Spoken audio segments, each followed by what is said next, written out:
3, 2, 1. Here we go!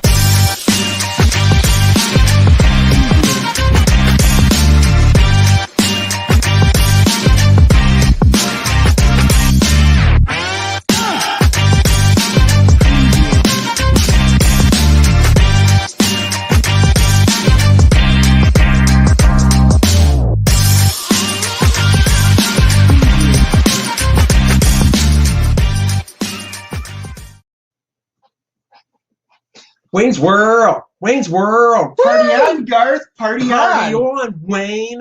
Yes. Welcome to the Friday edition of the Dennis and Andy Show. Once again, shout out to my daughter Courtney for that awesome intro video she made for us. She did charge us though, so it's not like we got out scot-free. Excuse me as I brush back my mane.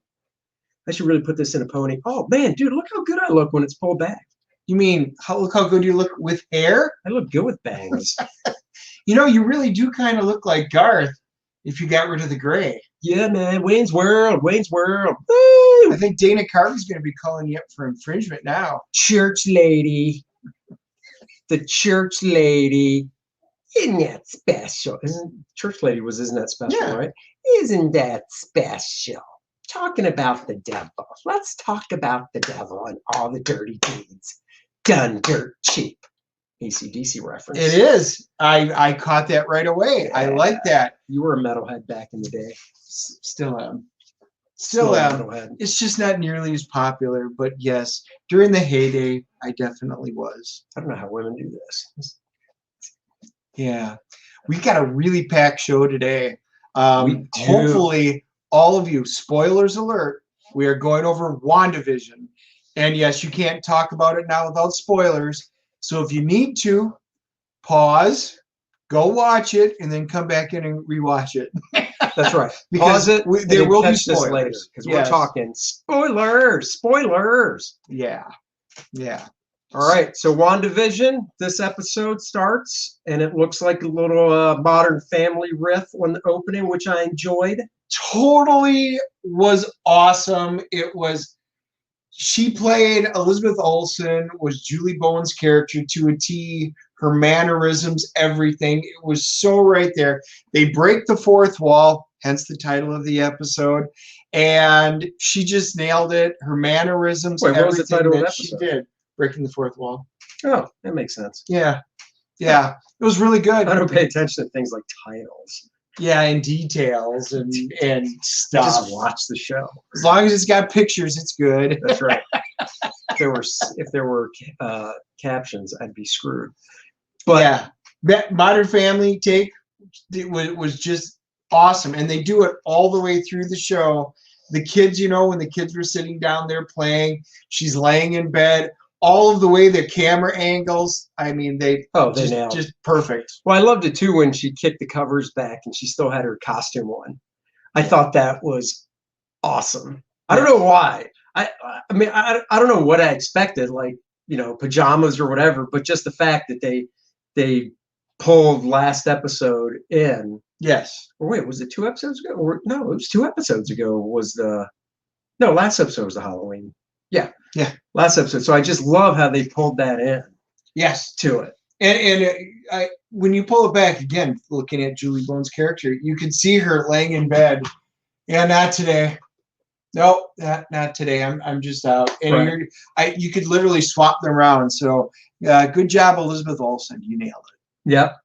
And then we caught up with the Vision back, you know, inside Westville, trying to figure out what's going on. And he runs into Darcy. Yeah, Darcy's in, but she doesn't remember who she is. No, and and he finally got around to it, but the whole time I'm like, Vision, stop effing around. Just tap her head. Tap her forehead, Vision. But there's a reason why he wouldn't do that.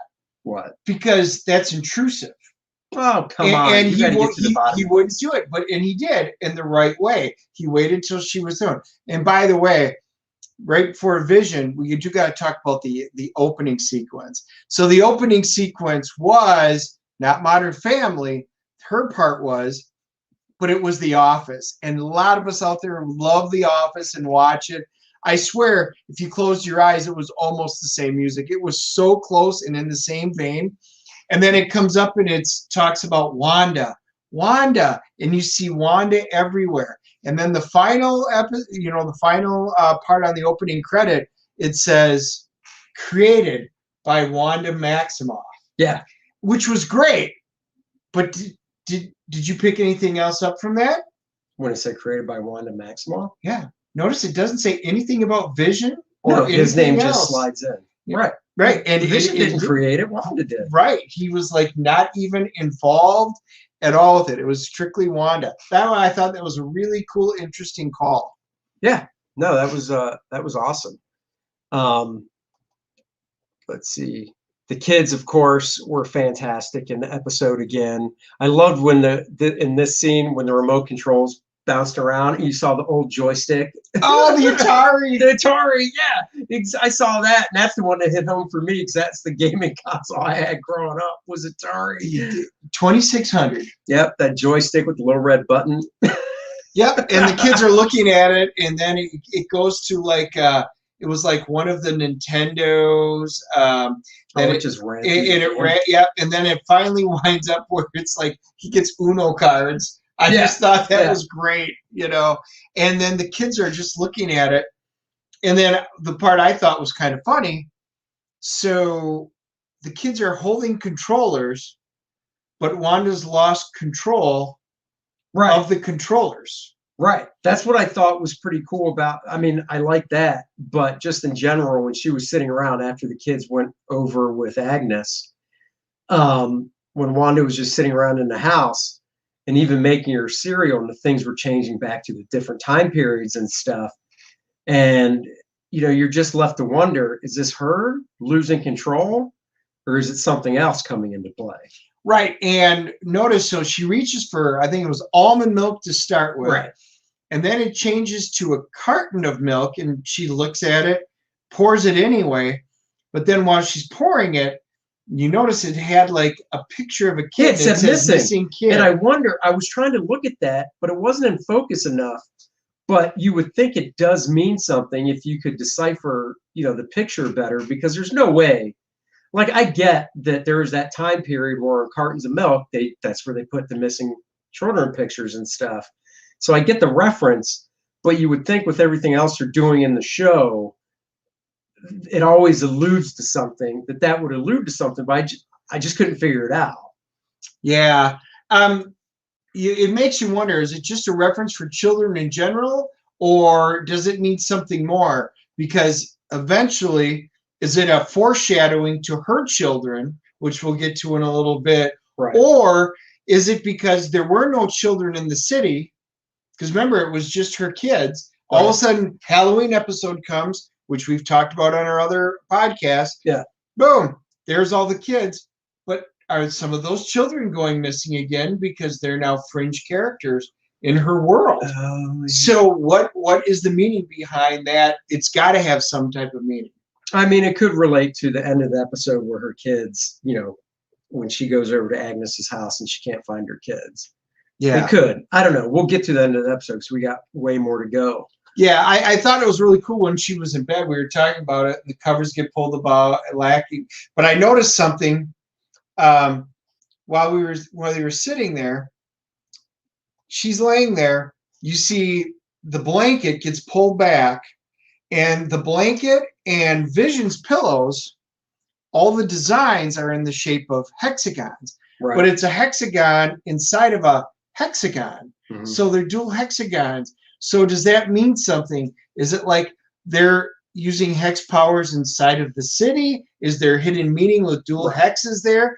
Could it be the spoiler, which we'll hit in a little bit, talking about the fact that there's two people with hex abilities in the city? But then Wanda's pillow is different. It is not the same pattern as everything else. Is it a My Pillow? You can't tell from the inside, but I'm willing to bet it is a My Pillow because they're really comfortable. They are. And I know.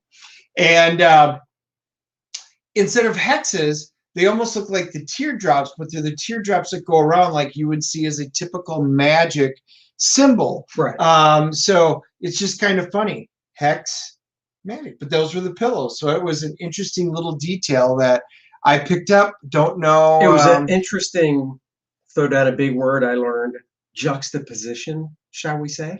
Yes. Yes. Word of the day. Dogecoin expert says this episode revealed a lot of lore drops. So we picked up because we just watched it. So we didn't have time to watch it a second or third time. So we'll talk about some of the things we saw. Feel free to pop out anything that you saw in these scenes that we may have missed because we did not have a ton of time to sit there and do it. We just watched it, so pretty excited. Yeah, I've seen it once. I know Dennis has seen it once. So yeah. Okay, so then after that, we'll jump around. Talking about Vision, meets up with Darcy, does the little brain thing to her, so she snaps back to the real reality. And it was a funny little scene, inside the circus. Darcy was an escape artist. I thought that was interesting. Because last episode, when she got absorbed, she was chained up to the front of the vehicle in chains. And all of a sudden, she's standing there in the chains. And she's like, he goes, okay, whoop, and the chains just fall off. And I was like, that's just awesome. Yeah. I liked her hairstyle, too, in the episode. It was different from how she is in the real world. Yeah, I like her. Anyhow, she's a good actress. But I like, they steal the truck from the circus, and I love how they're just catching all the red lights and stuff, and they make fun of it, and they realize that maybe it's Wanda trying to put up roadblocks. Right, and that was my first thought. I don't think it is Wanda. Once we get to the end, I agree with you. Right. But while it was happening, Wanda doesn't want me to come home. But see, that didn't even make sense to me, because why wouldn't?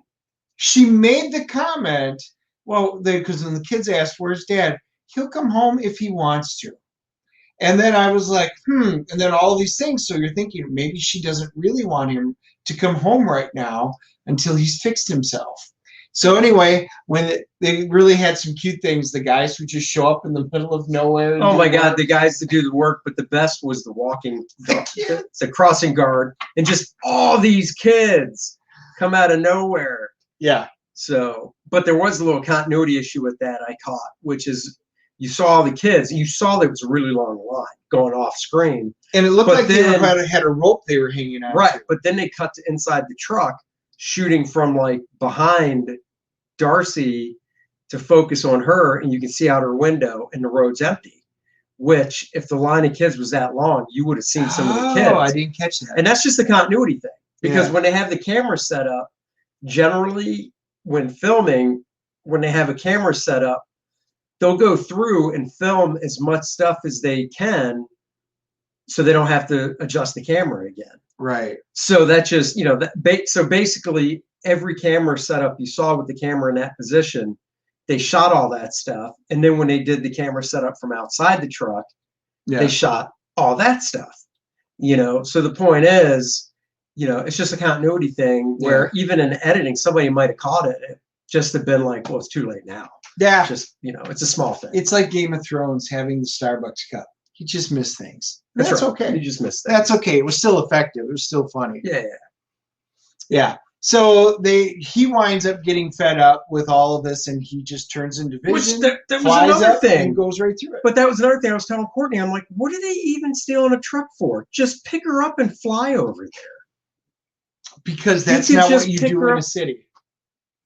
They're doing things normally like a normal person would do. Like they would hop in a truck. You think the Vision cares that much about with everything that's going on?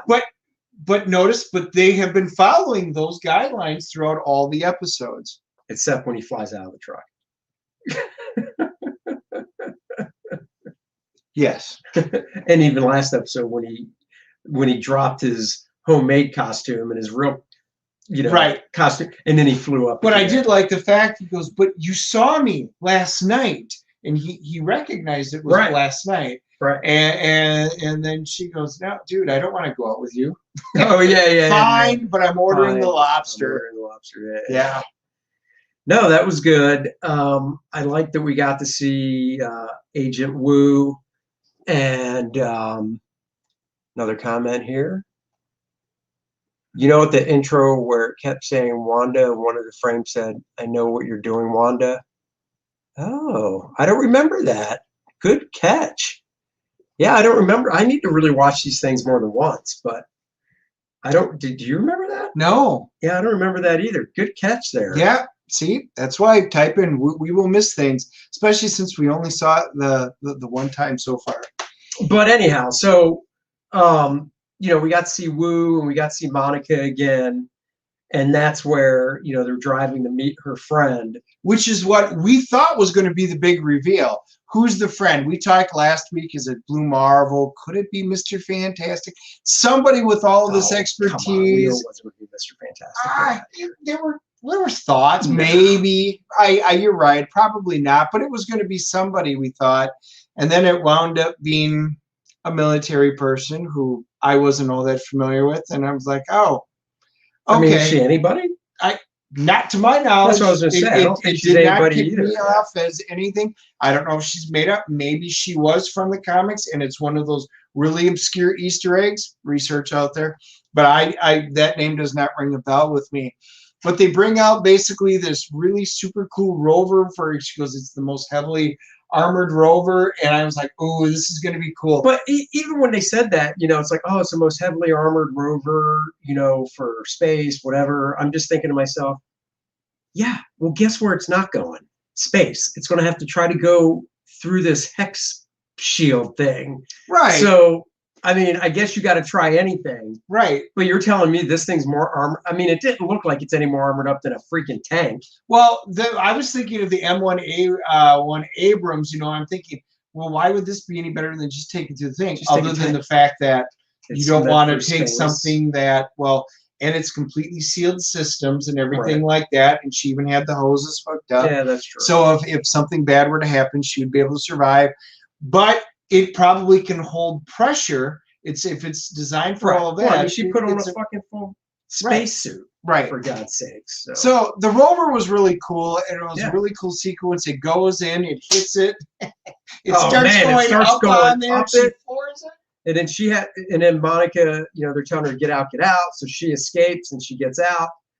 But when the rover finally makes it a little bit in, then it gets spit back out, and the front half of it was a van. Like an old pickup truck or van. Pickup truck or van. Yeah. Is that when she got spit back out? Is that when they first showed her blue eyes too? I think.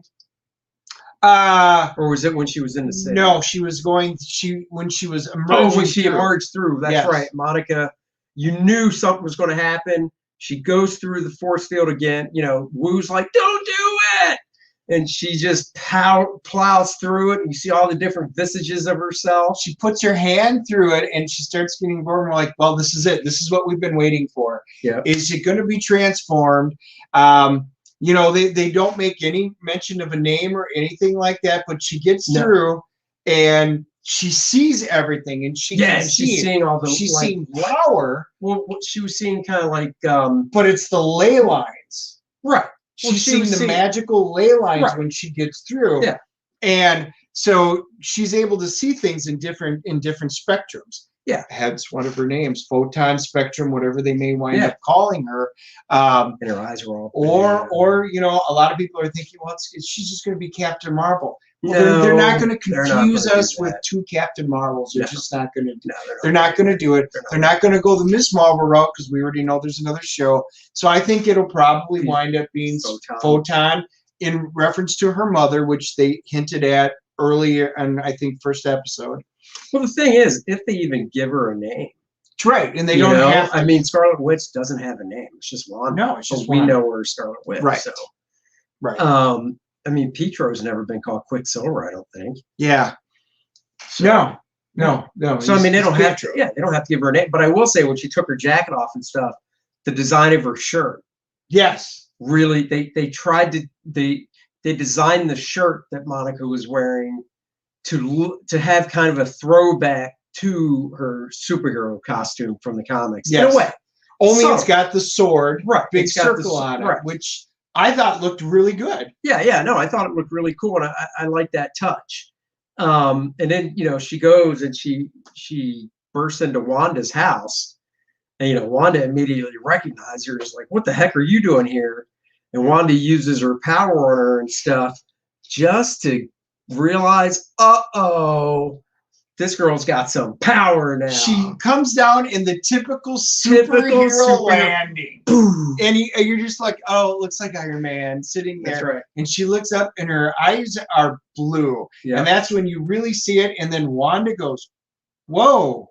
Yeah, Wanda knows. She caught that and she was like, whoa. And it gave her pause for a minute, going, well, that never happened before, especially when I knocked your ass all the way out of the city. And that's the thing. Wanda is, most likely the most powerful character there is as of now, but she doesn't know that. As of now. Right, but we know that.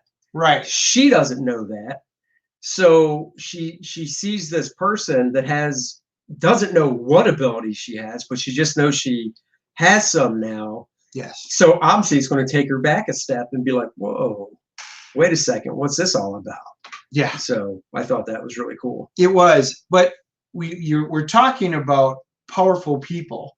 So, and one of the things that I picked up on was in the comic books, because they talk about the kids, and you've got Speed and you got Wiccan, and Wiccan not only is very powerful in his own right, but Doctor Strange makes a comment. I don't remember if it was in his series or in which one it was, but he actually said that he predicted that Wiccan would probably become the most powerful character in the Marvel universe. Oh. Yes. And I was like, Wiccan? Why? And so I was sitting there going back then going, why? Especially when you're looking at Franklin Richards, somebody with because Franklin's supposed to be really powerful. Right. And again, it's always the kids. But in the TV show, the kids, these are the first natural born children, is what they're listing it as officially in the Marvel universe. So anyway, I'm going to wonder if you're already seeing his powers show up, only he's got the same powers as Wanda, but they're blue, as we saw in last episode. So that's going to be pretty interesting to figure out, are they going to develop him, or is all of this whole thing a subterfuge to go get the children? And hence then the missing children, because the kids are now missing after being in Agatha's. But the thing, we haven't even got there. Well, I say we need to hit that now. But, the thing I was going to say about the kids, though, are if everything is made up in this, not everything. We know not everything's made up in Westville, because most of the people are actual residents that are just changed to, fit that city. And the houses are all real. The streets are real. What about the kids? Well, are the kids made up from just Wanda's hex powers, or are they kids from the city? If they're just made up, how can they even come into the real world? I don't know. But yes, since he mentioned Agatha, we finally find out that Agnes, it's Agnes, right? Agnes is her name in the show. So what do we got here? Had the same powers as Wanda. That's a very good question. We're going to get to that. So, because you brought up, so we find out that Agnes is Agatha Harkness. Right, which awesome. A lot of us have been speculating. A lot of us pretty much knew. You could even, I think, find on IMDb that actress, and it said. But point is, we kind of knew it. Now it's confirmed that it's Agatha Harkness. And, even though in the comics that character is an old biddy of a character, that doesn't mean that she's not here because she has powers and she could be changing her look. They show her kind of like even an older Aunt May in the comics. Right. But the history of her, she goes, Agatha, she goes back, she was born in if memory serves, 11,000 BC. So she is like this ancient character in the Marvel universe. And she lived in New Salem. She was the nanny for the Fantastic Four for quite a while. And she was good.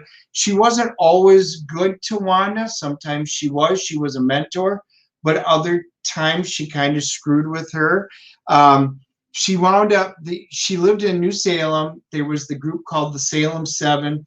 They wound up burning her at the stake because she got killed off in the comics, and that's why she came to Wanda in the dreams. And this is all dealing with the children. So we don't know if there's going to be a direct continuity to what they are in the comics, or if they're just changing her and turning her into a witch. Because in this episode, they had a couple of things that pointed to her being a witch. You saw her, when she first saw her abilities, what color were they? Purple. What color shirt was she wearing? Purple. Purple. All right, so they had that meshed.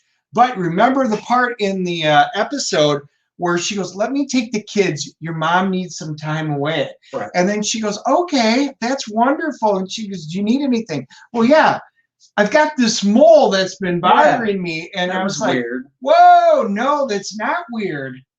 What's that? That was the foreshadowing that was she's a witch.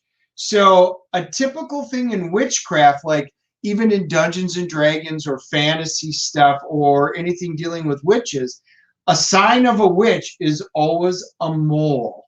So really? Yeah, so when she said that, I was like, oh, she's basically saying I'm a witch, which we thought, but without coming out and say it. And notice it went right over Wanda's head. Yeah.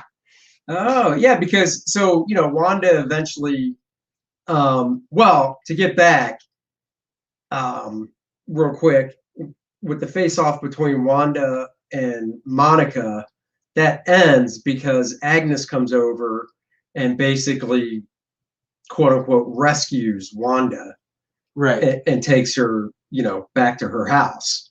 Right. And that's when Wanda sees a couple plates with eaten sandwiches on the table, and she asks, "Where's the kids?" And Agnes / Agatha's like, "Oh, they must be downstairs. They're down in the basement playing." So Wanda goes to investigate, and that's when shit gets creepy. Right, and to kind of answer your question, Dodge, my understanding is their powers are similar in terms of magic.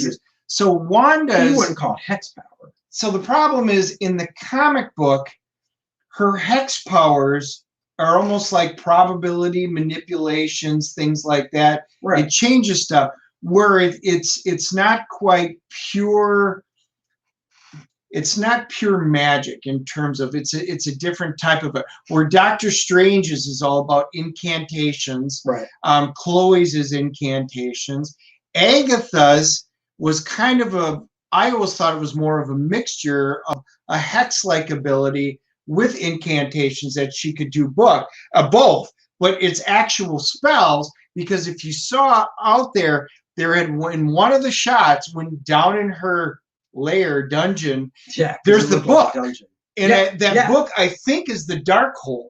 Now I couldn't see it; it wasn't very clear, it was on there. But when you saw the big book up there, that would be the Darkhold. Which, if that's the case, then it's not just information about witchcraft; it's actually spells, which means she would be leaning more towards the end of incantations. Right, that's what I was going to say. I thought, I didn't know the name of the book being Darkhold, but I assumed it was a book of spells. What makes me think she has the same powers is that she has the Pietro, not sure if that's how it's spelled, from X-Men, not MCU. Oh, that she brought Pietro into this, basically into the city. I mean, it could be a spell, though.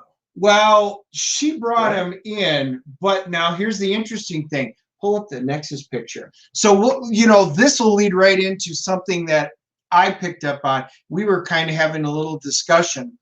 There's the big reveal of Agatha, where she winds up being the big bad, which is what we're talking about. Well, and you get the sense that she's manipulating everything from behind the scenes. From this. They have a commercial in there that's for Nexus. And I couldn't find many good pictures of it. But the whole Nexus with them and the commercial was very cute. And it kind of lent some credence to some of the things we were talking about. So in the Marvel comic books, and this will relate into Agatha, and Scarlet Witch. In the Marvel Universe, the Nexus, as it's described, is kind of like the central hub of the multiverse. Right. All right. So if we think about it like in DC, there's all these multiverses, and there's different characters and things are different through all of them. And yet in the Nexus, there's one particular focal point where everything comes together. Right. Which is why I thought this is very interesting, because now we're looking at, you know, the Nexus. But the Nexus also has a dual meaning. Again, if we're talking with magic, in the world of magic, there's a Nexus which deals with the ley lines. So ley lines are magical energy. And when you saw Monica Rambeau, when she's looking and you see all the weird symbols and the power going over like the power lines and stuff, that could be ley lines in the traditional magical sense, where you see lines that go from point A to point B and it transfers magic.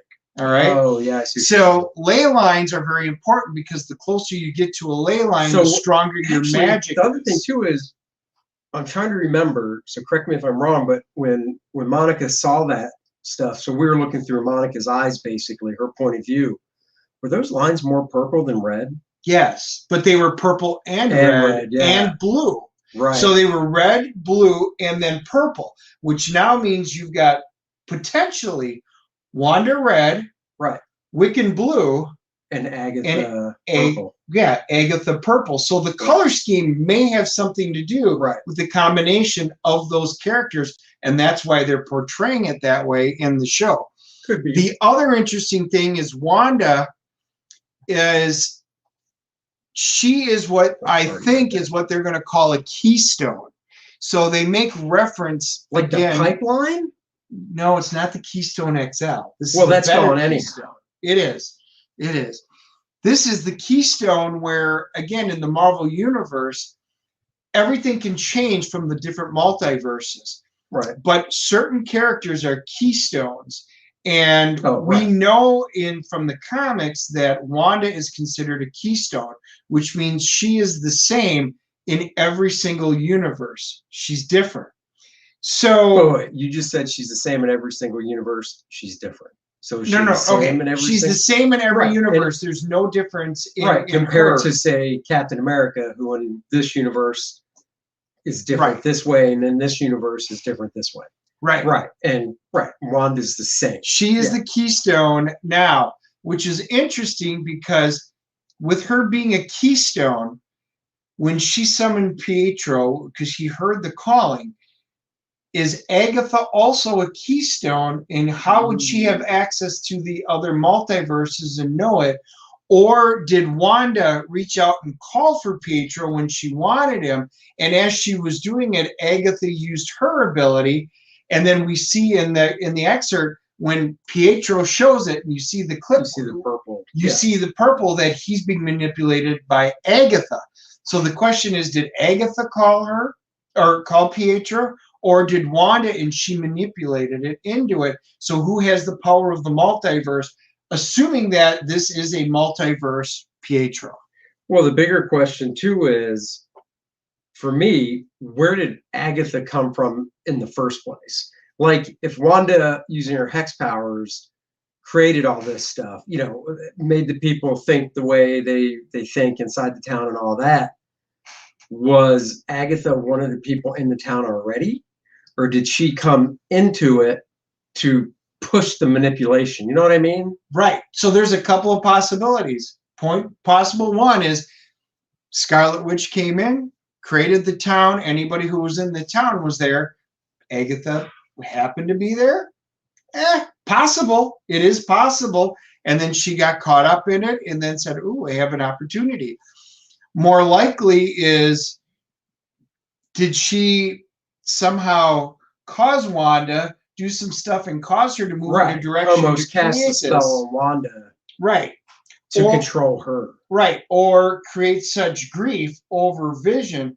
Or did she leak out the information that Vision was being held, and Hayward's actually a bad guy and it was held here and got her? And then we just need to see what the bigger picture is. Let's see. Monica Rambeau is still in the hex, so do you think that she's going to meet up with the Vision and Darcy.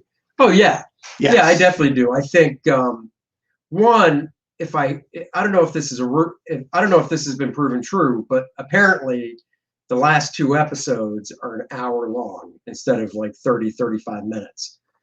Has that been confirmed, or is that just a rumor? Because Courtney told me that. I think you mentioned it when I mentioned it to you. Yes, I have heard that so there's 2 things I've heard. The last 2 episodes are an hour long. We're probably not going to see any more TV shows. This is all going to be hard-hitting real life. Oh, thank God. And and it makes sense because they've already wrapped. Correct. They've got the current basically with the TV stuff. Right. And they're hitting up the part. And the other thing that I've heard, and it's take it with a grain of salt, is that there's something really, really big that could potentially happen at the end, and that there is an 10th episode that is not listed on IMDb or anything out there. And this last final episode has been hidden from everywhere. And once these last 2 are done, that's where everything's going to take place. That's going to then roll into potentially Doctor Strange. So I heard that there's this mystical 10th episode. Well, and Paul Bettany, the actor that plays the Vision, confirmed that Evan Peters, the guy that plays Quicksilver, wasn't the big mystery character that's coming onto the show. So like when he first appeared, we were all like, oh my God, that's the big surprise. But apparently he's not. Apparently there's still a mystery character, which is funny because when Elizabeth Olsen said that to keep Evan Peters like secret from everybody, even when he was on set, he would step out of like a van on location with a hood and stuff on. And then it wasn't until it was literally time to film that he would take the jacket and hood off and stuff to keep it a secret. But apparently there's still another secret character that they haven't even shown yet. So. Which then begs the question, is Agatha the big bad reveal, or is she just also a pawn from a bigger bad, which we're waiting to find out? Mephisto we've talked about Mephisto in the past. I'm thinking that's becoming less likely. Yeah, I just don't see potentially Nightmare. I don't see that either. I just don't think he's a big enough character from the books. But I don't know. Who's a big Nightmare is a big that's character. But yeah, no, you're right. I mean, Agatha was never really considered a big character in Outlook. So yeah. So we'll find out. We'll find out. I don't think Agatha's making Wanda do it. I think Agatha's just making Wanda angry with her powers. And that is a distinct possibility. That is a distinct possibility. Yeah, I mean, that's true. Because she could just be manipulating her emotions so that she would create it.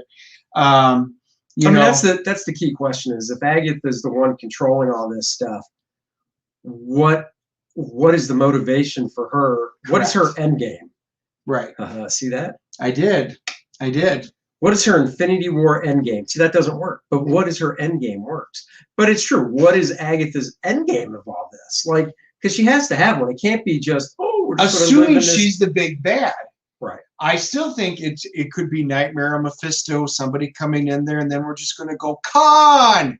That's why I wore my shirt today. Oh, look at you. Yeah, I don't know. But anyway, but she's not good because they do reveal she killed Sparky.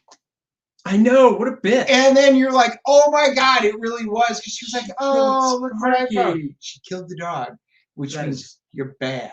Oh, you kill a dog, you were bad. Yeah. That is, like when you see real life serial killers and the neighbors are interviewing them and stuff, you see clips where it's like, oh, he was a good neighbor, blah, blah, blah. Well, he killed 30 people. Yeah, misunderstood. And a dog. He killed a dog?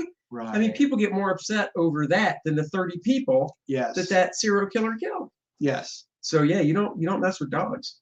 So we know she's not good, but who's pulling the strings? That's what we ultimately need to find out. Those are the questions that we have guesses to. You have guesses. We do. Everybody does.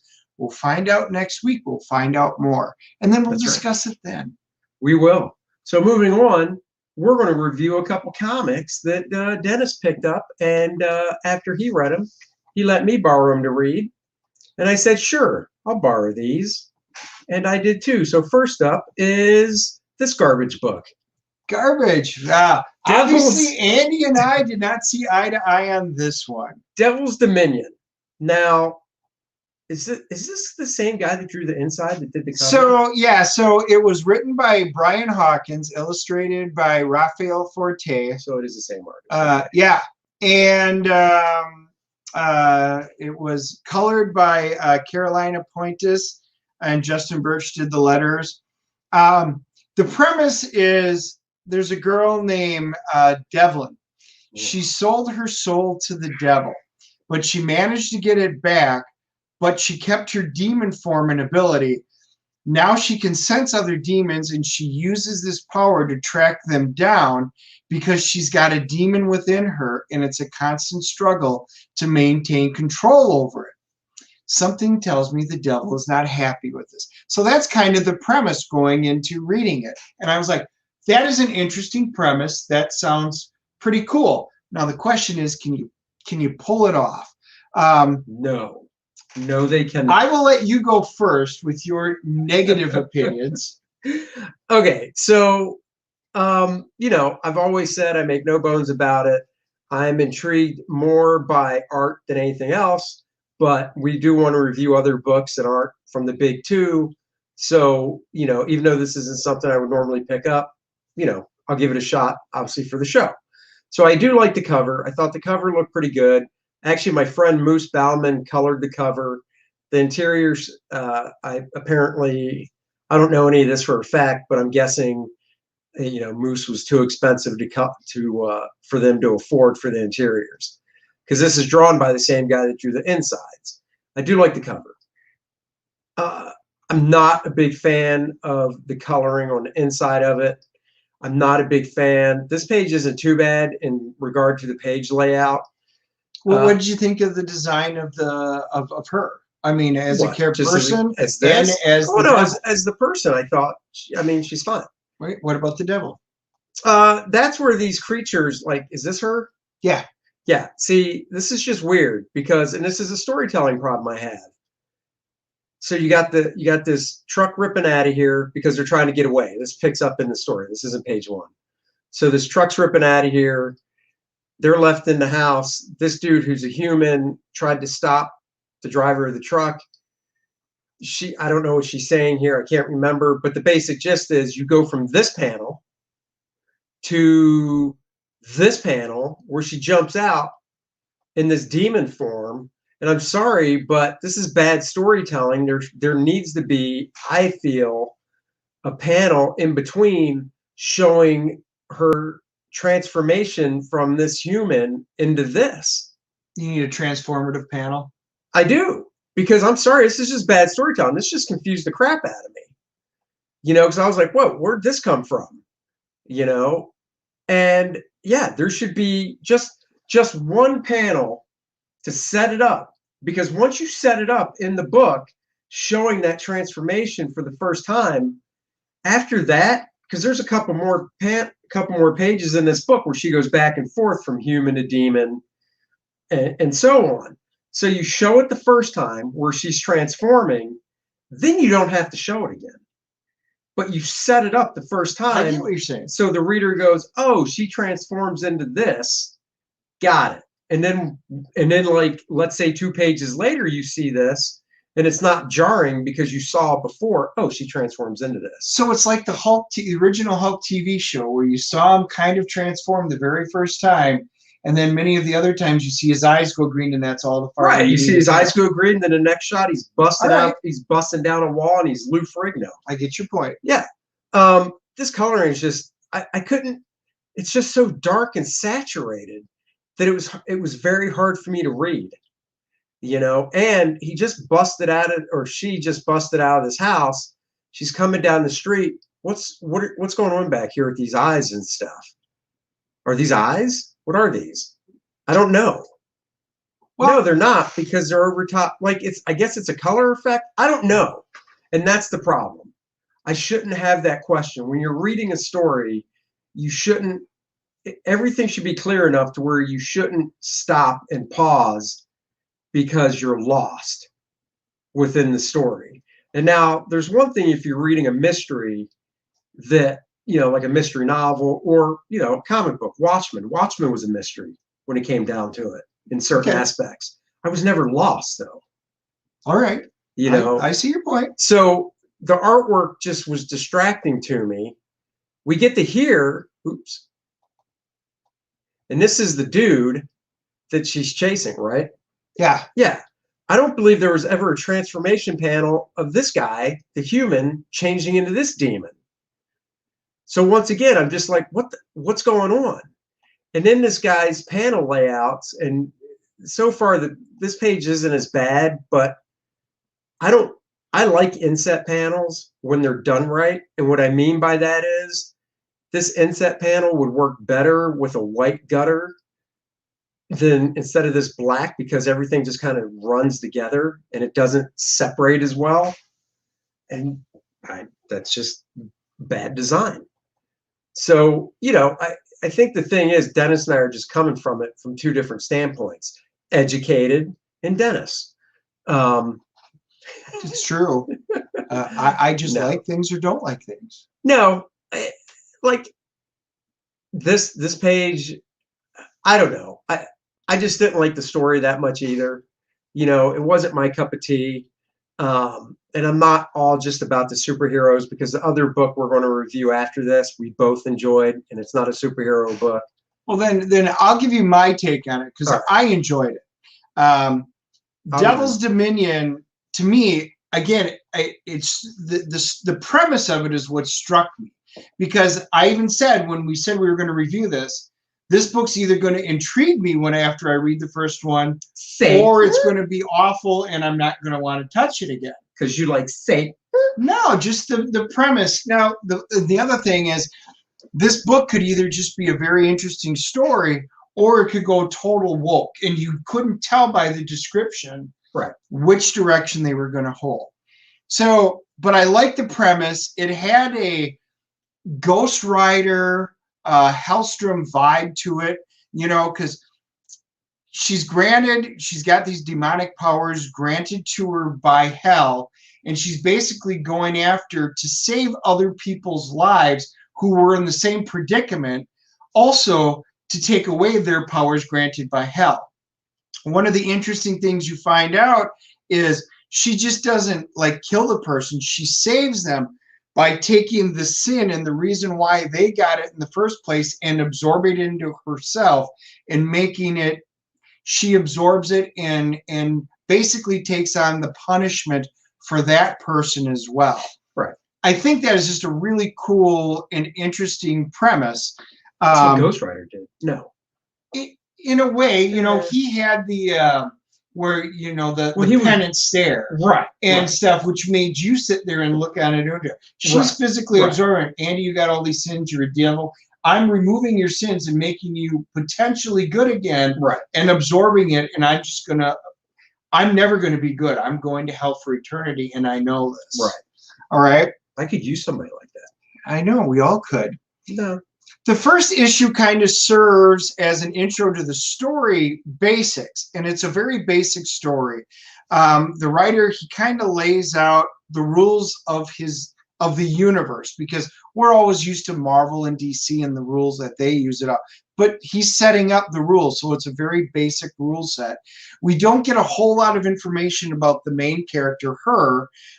We get teased a little bit about it, but we don't really know the reason for her existence yet as a person or in her demon form. We just they allude to it a little bit about what it is. All she says is she had her reasons for doing whatever she did to become a devil, but we really don't have any clue as to what those reasons are now. And it's the first issue, so I'm not totally upset about that. But it appears to be, just from this, a monster of the month like cereal.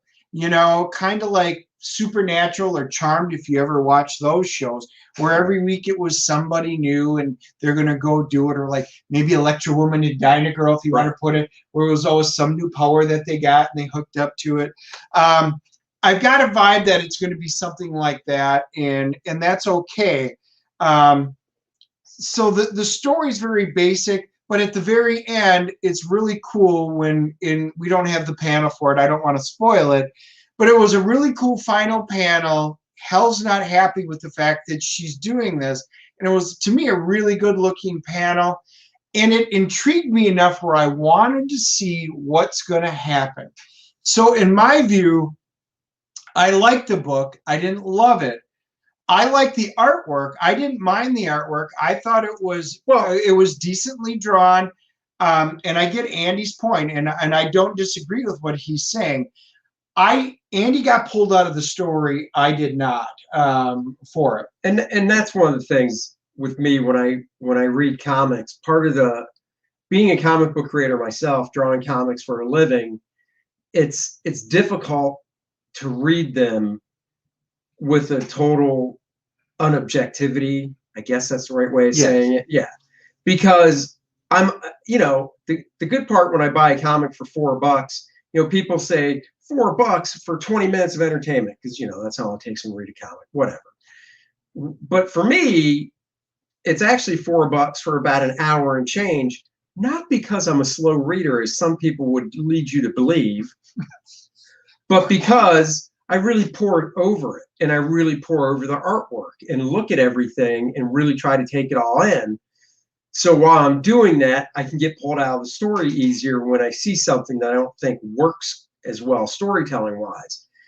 I don't think I don't think the artwork was awful by any means, and I like certain aspects of it.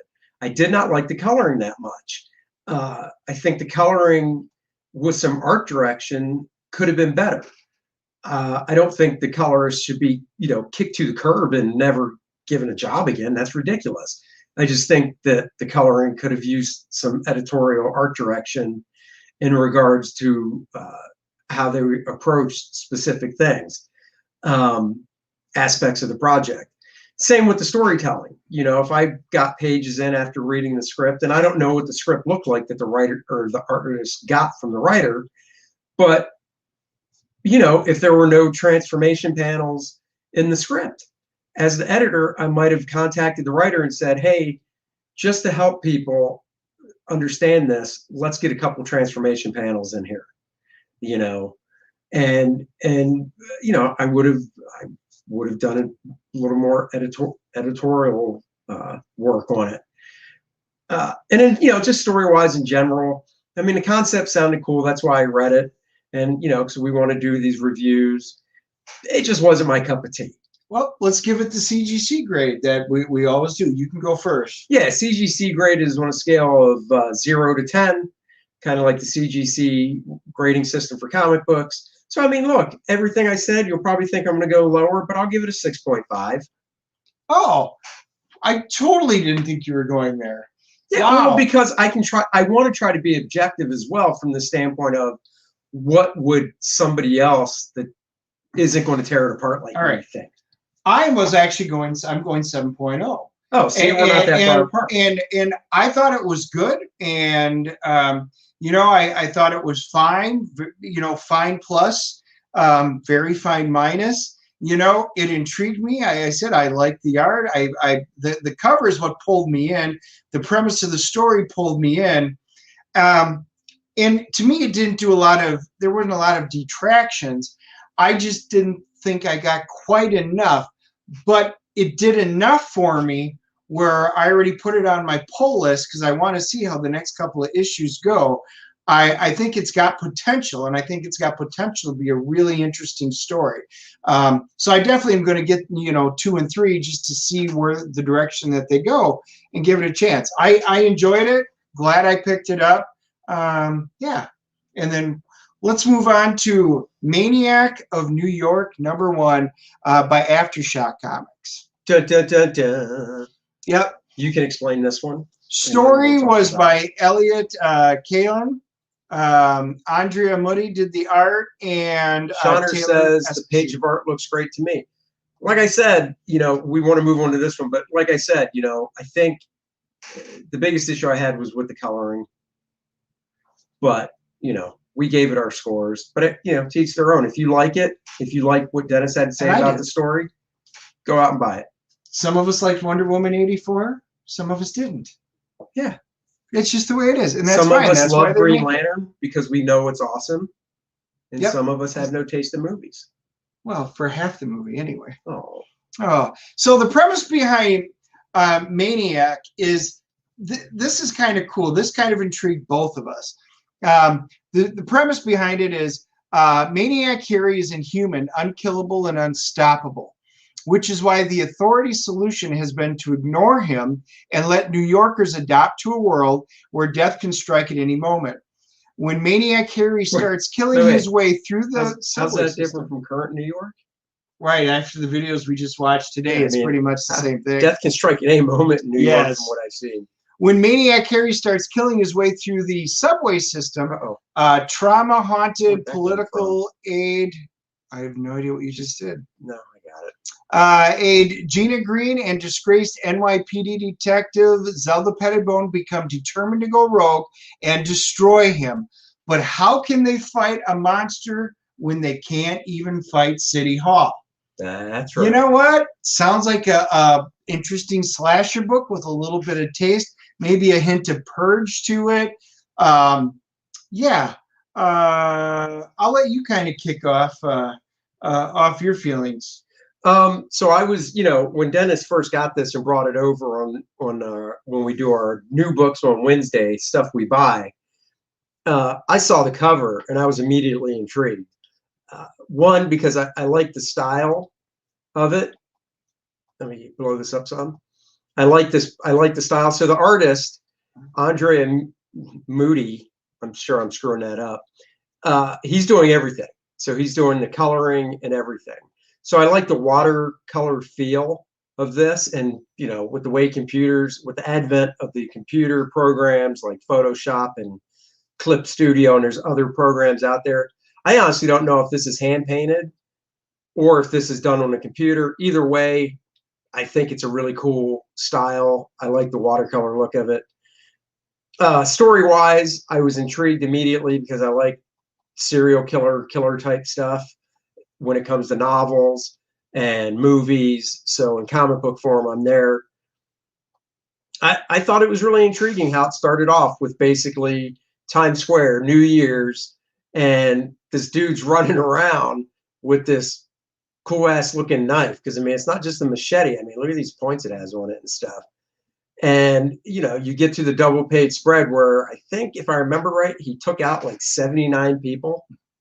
Yeah, I think that's what it's 79 or 84, 79. I think you're right. It was the first time. 79 people first time this New Year's Eve. When you think about it too, in the middle of Times Square at New Year's Eve with all those people so packed in. Yes. And you're using a knife, so it's silent. You probably could mow through that crowd. Yeah. That's the weird thing to think about is you probably could mow through a crowd and get away. I don't know if you could get up to 79 before you're taken out. But if you're somehow immortal and he can't be killed, well, that's true. Obviously, you can be. Yeah. So the story moves on. You meet the lead detective. Her name's Jennifer.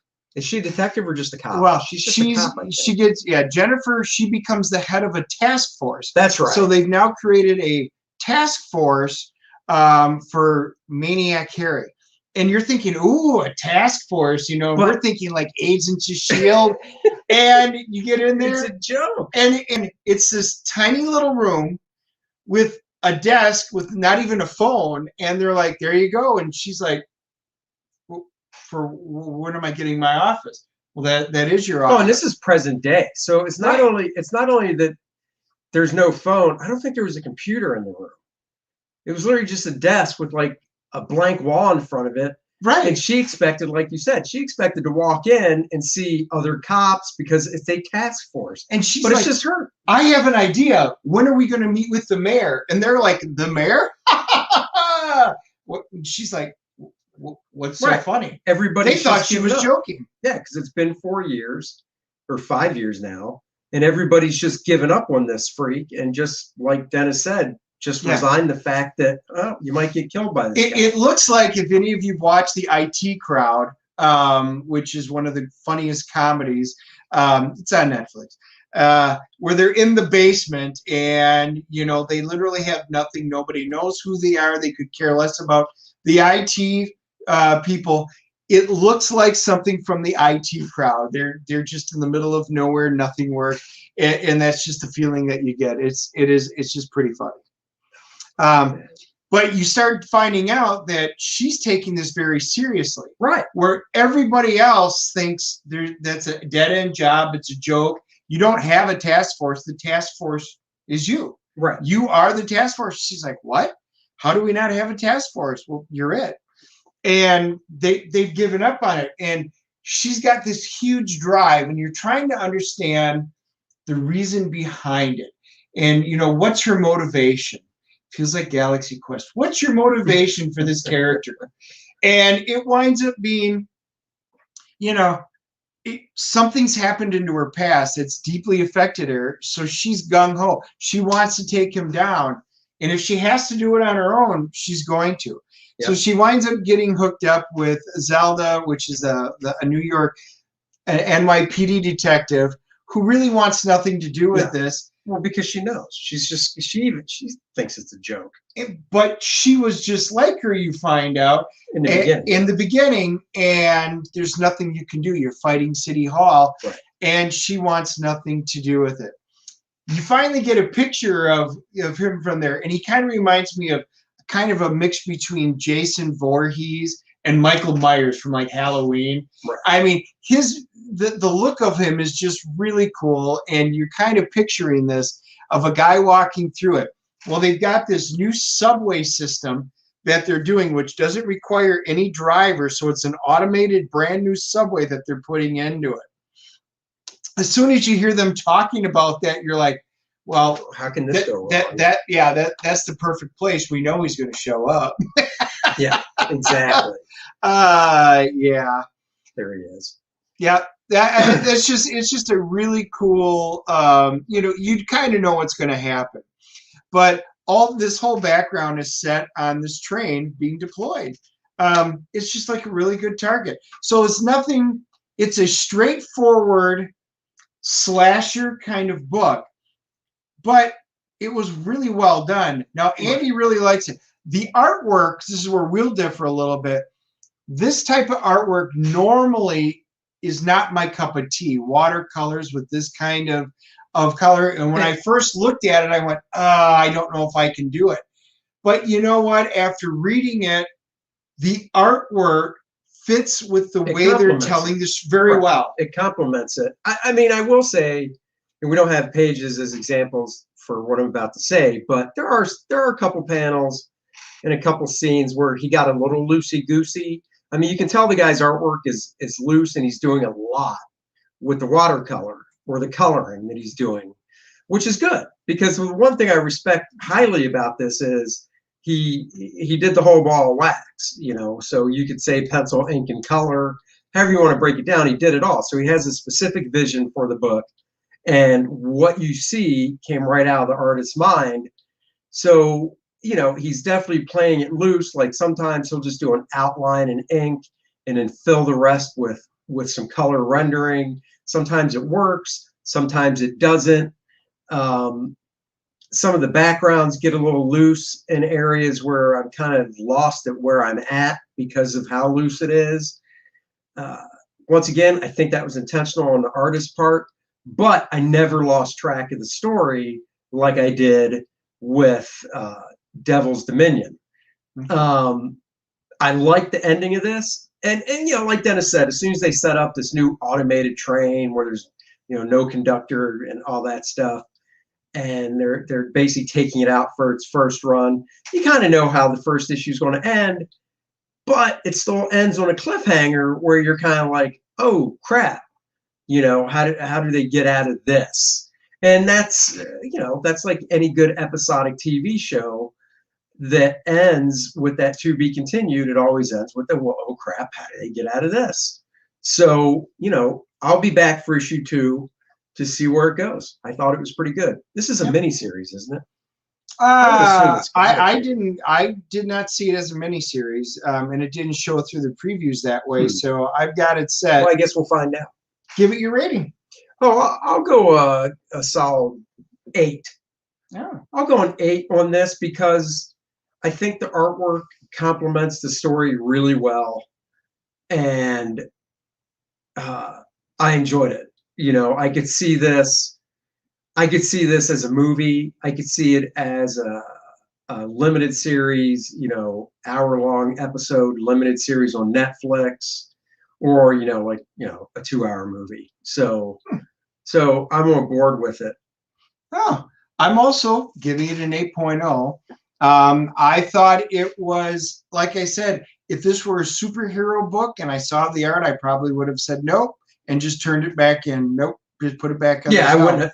A superhero book in this style, this particular style, but wouldn't do much for me. But after reading it, and the compliment is the right word. They meld together very well with one another. I enjoyed it. I'm not usually much of a like a police detective type of story for reading, like in a book. You know, I don't mind watching them, but for reading, it's just not my cup of tea. This held my interest. I thought the storytelling was solid. I thought the characters were believable. I enjoyed just about everything about it, and I really did like the artwork in the exact style that mirrored very well with it. So 8.0. I'm keeping this on my pull list too for now. Hopefully it keeps getting better. So yeah, another solid book. Nice. All right, guys, that is our show. Thank you for joining us once again. We will be back Monday night at 8 o'clock doing an interview with legendary comic book artist Art Taber. So please join us. If you don't know who Art Taber is, you can Google him. No, he started in the 80s.